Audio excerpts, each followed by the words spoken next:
Right. ప్రస్తుతం Vijayawada ACB కోర్టుకు చేరుకున్నారు చంద్రబాబు. కాసేపట్లో వాదనలు ప్రారంభం కానున్నాయి. నిన్న ఉదయం అరెస్ట్ అయిన తర్వాత నుంచి ఉత్కంఠ కొనసాగుతోంది.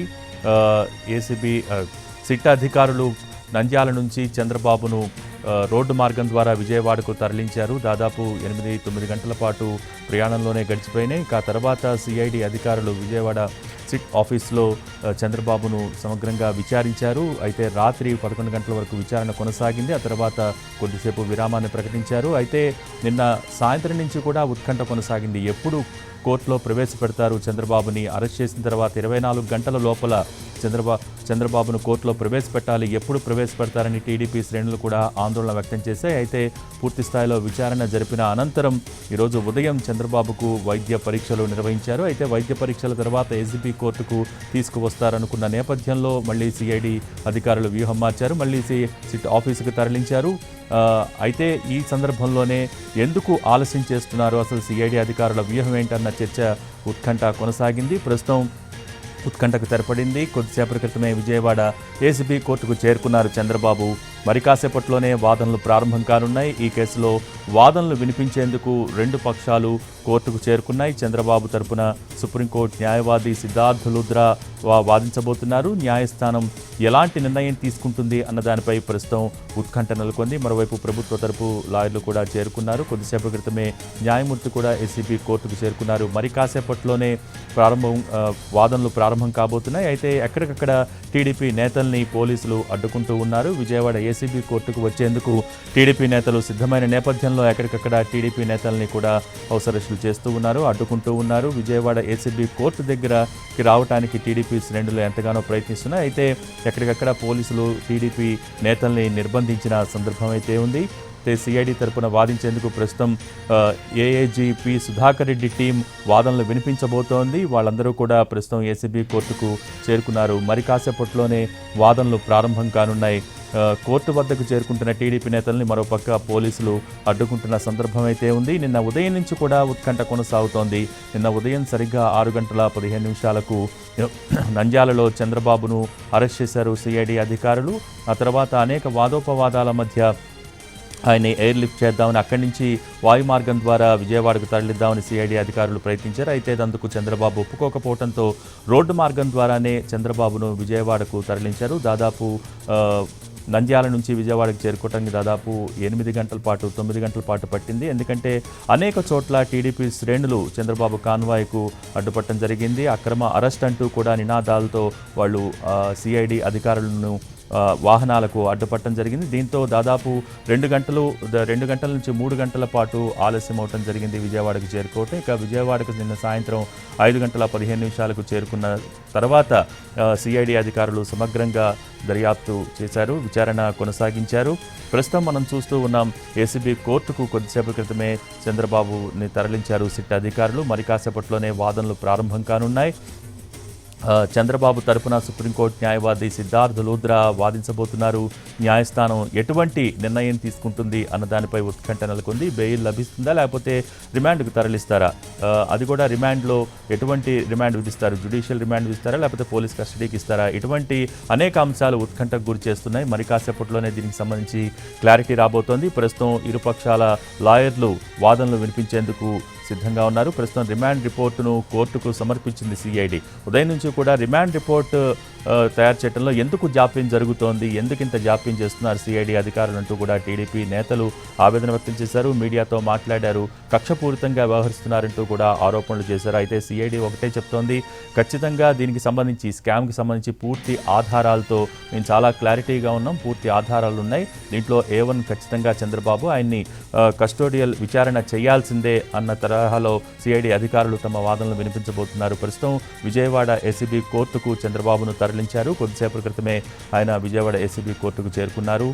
ఇరుపక్షాల లాయర్లు కూడా కోర్టుకు చేరుకున్నారు. దానికి సంబంధించిన విజువల్స్ కూడా మనం స్క్రీన్ పైన, ఎన్టీవీ స్క్రీన్ పైన చూస్తూ ఉన్నాం. వాదనలు వినిపించేందుకు రెండు పక్షాల లాయర్లు వచ్చారు. ప్రస్తుతం చంద్రబాబు తరపున సుప్రీంకోర్టు న్యాయవాది సిద్ధార్థ్ లూథ్రా తన వాదనలను వినిపించనున్నారు. అలాగే ప్రభుత్వం తరపు లాయర్లు కూడా ప్రస్తుతం చేరుకున్న సందర్భం న్యాయస్థానం ఎటువంటి నిర్ణయం తీసుకుంటుంది అన్న దానిపై తీవ్ర ఉత్కంఠ నెలకొంది.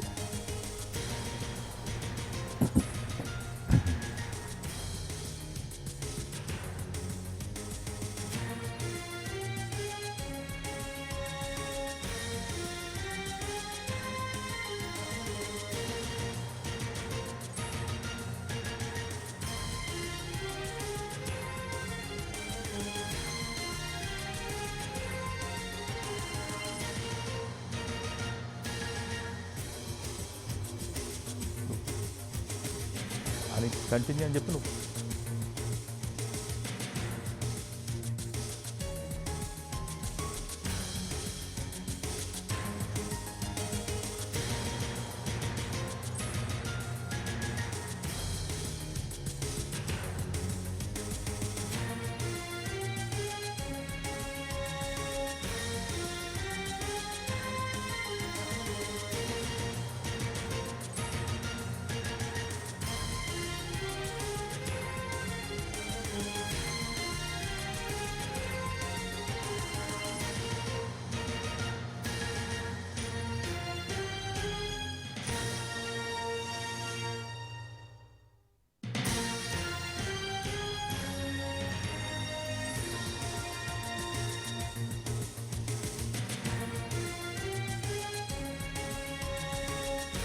రైట్.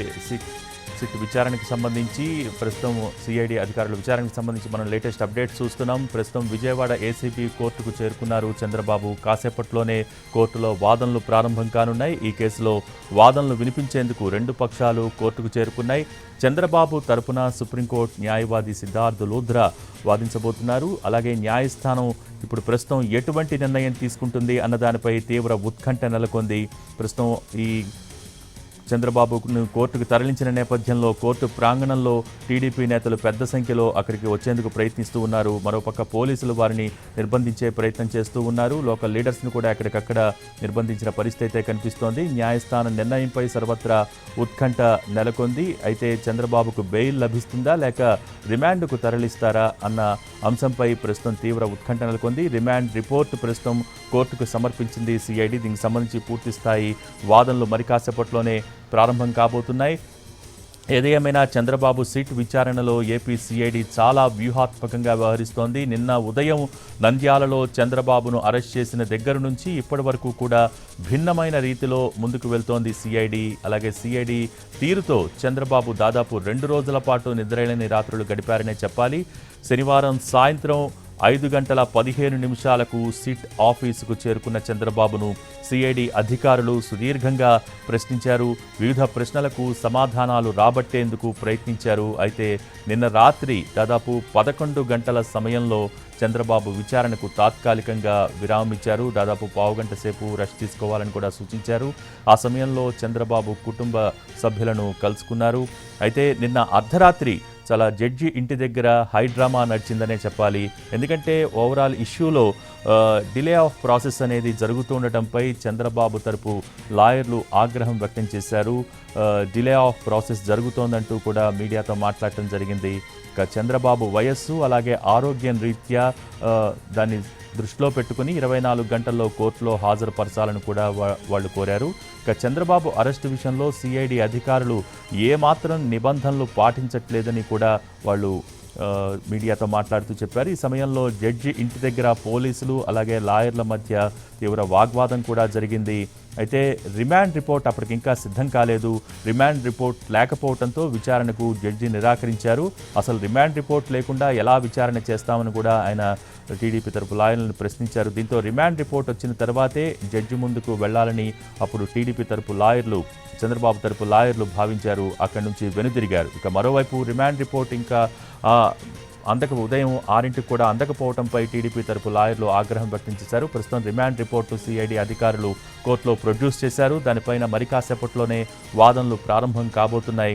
సమగ్ర విచారణ తర్వాతే అరెస్ట్ అన్నారని చెబుతున్న ప్రభుత్వం మరి ఎందుకు రిపోర్ట్ ఇవ్వడంలో ఇంత జాప్యం చేసింది, డిలే ఆఫ్ ప్రాసెస్ జరుగుతోందంటూ కూడా చంద్రబాబు తరపు లాయర్లు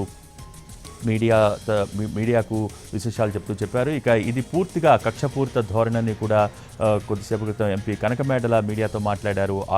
ఇటువంటి ఆరోపణలు చేశారు. మొత్తానికి రాత్రి 3 గంటల సమయంలో విచారణ ముగియటంతో వైద్య పరీక్షల కోసం చంద్రబాబును విజయవాడ ప్రభుత్వాసుపత్రికి తరలించారు. దాదాపు 10 గంటల పాటు సుదీర్ఘంగా సిఐడి అధికారులు చంద్రబాబును విచారించారు. అనేక రకాల ప్రశ్నలతో సిద్ధమైన సిఐడి అధికారులు కేసుకు సంబంధించి స్కిల్ డెవలప్మెంట్ స్కామ్కి సంబంధించి అనేక విశేషాలు రాబట్టే ప్రయత్నం చేశారు. మొత్తానికి ఉదయం 3 గంటల దాకా ఈ విచారణ కొనసాగింది. 3 గంటల సమయంలో విచారణ ముగియటంతో వైద్య పరీక్షల కోసం చంద్రబాబును అక్కడి నుంచి విజయవాడ ప్రభుత్వాసుపత్రికి తరలించారు. వైద్య పరీక్షల తర్వాత చంద్రబాబును కోర్టుకు తీసుకువెళ్తారని భావించారు టీడీపీ నేతలు, లాయర్లు. మరి అయితే అధికారులు తిరిగి సిట్ కార్యాలయానికే తరలించారు. సిఐడి అధికారులు వ్యూహం మార్చుకున్నారన్న వాదనలు, అభిప్రాయాలు వ్యక్తమైనాయి. దీంతో టీడీపీ నేతలు, లాయర్లు గందరగోళంలో పడ్డారు. అయితే రిమాండ్ రిపోర్ట్ ఇంకా అప్పటికి సిద్ధం కాకపోవడంతోనే జాప్యం జరుగుతోందని సిఐడి అధికారులు చెప్పడం జరిగింది. ఇంకా తర్వాత ఉదయం 6 గంటలకి ప్రస్తుతం కొద్దిసేపటి క్రితమే చంద్రబాబును ఏసీబీ కోర్టుకు తరలించారు సిఐడి అధికారులు. రిమాండ్ రిపోర్టును కూడా కోర్టుకి ప్రొడ్యూస్ చేశారు సిఐడి అధికారులు. మరి కాసేపట్లోనే దీనికి సంబంధించి పూర్తిస్థాయి వాదనలు ప్రారంభం కానున్నాయి. ఖచ్చితంగా పూర్తిస్థాయి ఎవిడెన్స్తోనే చంద్రబాబుని అరెస్ట్ చేశామని సిఐడి అధికారులు చెబుతూ ఉన్నారు. ఈ కేసులో చంద్రబాబు A1 నిందితుడిగా ఉన్నారు. ఖచ్చితంగా కస్టోడియల్ విచారణ అవసరం కాబట్టి పోలీస్ కస్టడీకి ఇవ్వాలని కోరబోతున్నారు ప్రభుత్వ తరపు లాయర్లు. ఇక మరోవైపు ఇటు చంద్రబాబు తరపు లాయర్లు కూడా తమ వాదనలను పూర్తి స్థాయిలో వినిపించబోతూ ఉన్నారు. ఏదైనా ప్రభుత్వం కక్షపూరితంగా వ్యవహరిస్తోంది. సిఐడి అధికారుల ప్రాసెస్ కూడా, విచారణ ప్రాసెస్ కూడా చాలా నిబంధనలకు విరుద్ధంగా ఉంది. అరెస్ట్ దగ్గర నుంచి ఈరోజు కోర్టులో ప్రొడ్యూస్ చేయటం వరకు, చంద్రబాబును హాజరుపరచడం వరకు మొత్తానికి సిఐడి అధికారుల తీరు కూడా ఏమాత్రం బాలేదంటూ కూడా చంద్రబాబు తరపు లాయర్లు తమ వాదనలను వినిపించబోతున్నారు. మరోవైపు ఈ అంశంపై టీడీపీ ఈ రోజున ఏపీ వ్యాప్తంగా నిరసనలకు పిలుపునిచ్చింది. నిన్నటి నుంచే ఎక్కడికక్కడ టీడీపీ శ్రేణులు నిరసనలకు దిగిన సందర్భం కూడా మనం చూసాం. దీంతో పలు ప్రాంతాల్లో టీడీపీ నేతల్ని గృహ నిర్బంధం చేశారు పోలీసులు. మొత్తానికి విజయవాడ ఏసీబీ కోర్టుకు చేరుకున్నారు. మరి కాసేపట్లోనే ఉత్కంఠ వేడబోతోంది. ఏంటి న్యాయస్థానం ఎటువంటి నిర్ణయం తీసుకోబోతోంది, ఎటువంటి నిర్ణయం వెలువరుస్తుంది, ఎటువంటి ఆదేశాలు జారీ చేస్తుందన్న దానిపైన పూర్తిస్థాయి ఉత్కంఠ నెలకొంది. ఏది ఏమైనా డిలే ఆఫ్ ప్రాసెస్ అనేది ఖచ్చితంగా ఉంది అని ఇటు చంద్రబాబు తరపు లాయర్లు వాదిస్తున్న సందర్భం.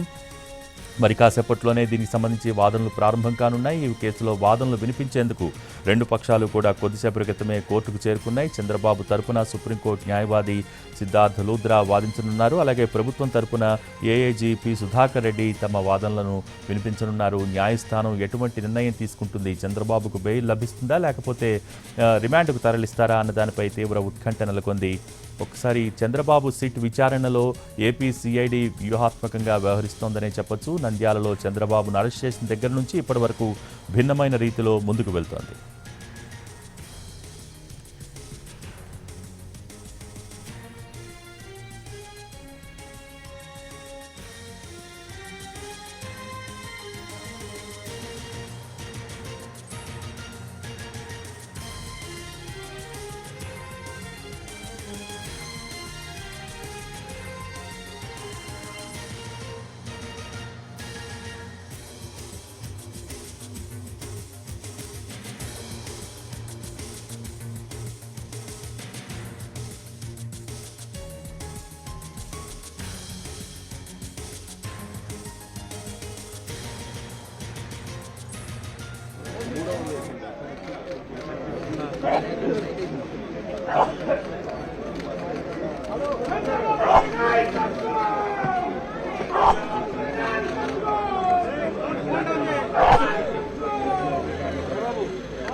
ఎవరైతే ఇద్దరు అధికారులుగా అప్పట్లో నియమించబడ్డారో వాళ్ళిద్దరు చంద్రబాబు కాన్వాయ్ కోర్టు ప్రాంగణానికి చేస్తున్న దృశ్యాలను కూడా మనం చూడవచ్చు. ఆయన కాన్వాయ్లో 3వ వేదిక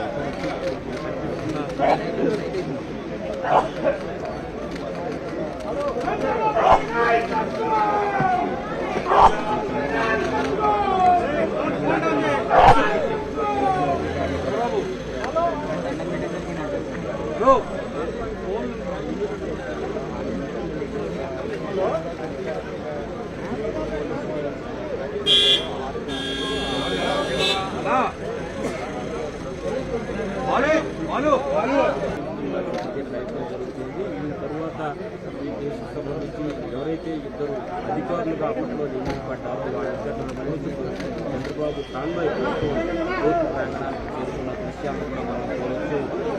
ఆయన కాన్వాయ్లో మూడవ వెహికల్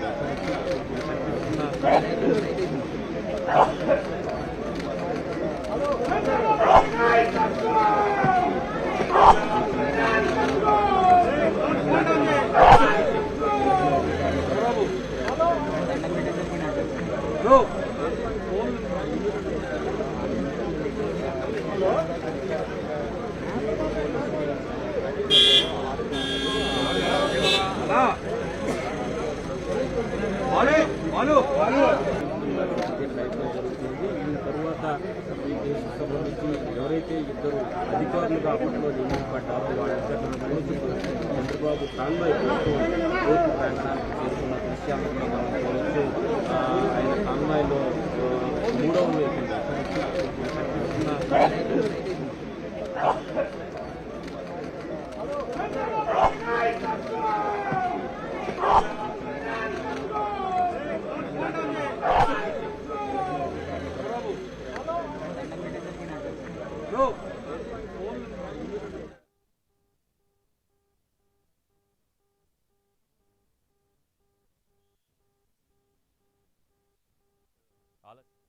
దానిపై టీడీపీ శ్రేణులు కూడా ఆందోళన వ్యక్తం చేశాయి. అయితే ప్రస్తుతం రిమాండ్ రిపోర్ట్ కోర్టుకు సమర్పించింది సిఐడి కోర్టుకు సమర్పించిన అనంతరం రిమాండ్ రిపోర్ట్ కోర్టుకు సమర్పించిన అనంతరం ప్రస్తుతం ఏసీబీ కోర్టులో వాదనలు ప్రారంభమైనాయి. ఇరు పక్షాలు కూడా తమ తమ వాదనలను వినిపిస్తూ ఉన్నారు.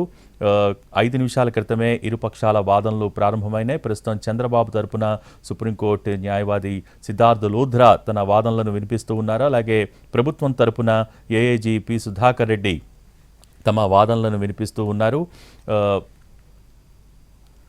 ఏది ఏమైనా ఈ కేసుకు సంబంధించి అనేక వివరాలు చాలా ఆసక్తికరంగా ఉన్నాయి. ఒక్కసారి కేసు పూర్వాపరాలు మనం పరిశీలించినట్టయితే 2015లో యువతకు నైపుణ్య శిక్షణ ఇచ్చేందుకు రాష్ట్ర ప్రభుత్వం దాదాపు 3,350 కోట్ల రూపాయల ప్రాజెక్టుకు ఒప్పందం కుదుర్చుకుంది. అలాగే జర్మనీకి చెందినటువంటి సిమెన్స్ సంస్థ ద్వారా యువతకు శిక్షణ ఇస్తామని కూడా అప్పట్లో ప్రకటించారు. అయితే ఈ ప్రాజెక్టులో రాష్ట్ర ప్రభుత్వం 10% వాటా చెల్లించాల్సి ఉంటుంది. కానీ రాష్ట్ర ప్రభుత్వ వాటా చెల్లింపుల్లో ఏకంగా దాదాపు 240 కోట్ల రూపాయలని దారి మళ్లించారు అనే ఆరోపణలు ఉన్నాయి.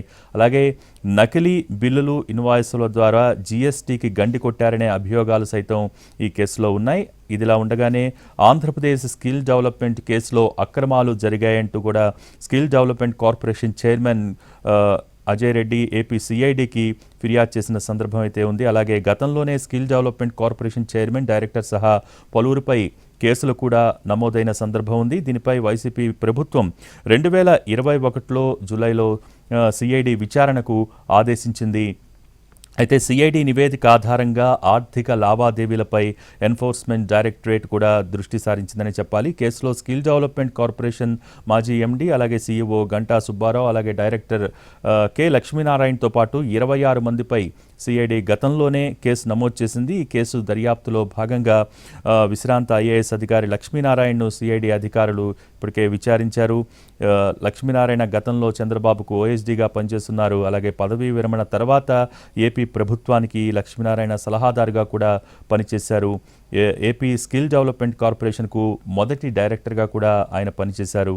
ఇక టీడీపీ ప్రభుత్వ హయాంలో స్కిల్ డెవలప్మెంట్ కార్పొరేషన్ ద్వారా నిరుద్యోగ యువతకు ట్రైనింగ్ ఇచ్చే ఉద్దేశంతో దీన్ని ప్రారంభించారు. ఈ క్రమంలో ట్రైనింగ్ సెంటర్స్లో పూర్తి స్థాయిలో అవినీతి జరిగిందనే ఆరోపణలపై లక్ష్మీనారాయణ ఇంట్లో సిఐడి సోదాలు కూడా చేసింది. ఈ స్కిల్ డెవలప్మెంట్ కేసుకు సంబంధించి రిమాండ్ రిపోర్ట్లో సిఐడి కీలక విషయాలు నమోదు చేసింది. 2015 జూన్లో స్కిల్ డెవలప్మెంట్ కార్పొరేషన్ ఆర్థిక లావాదేవీల్లో అవకతవకలు జరిగినట్టుగా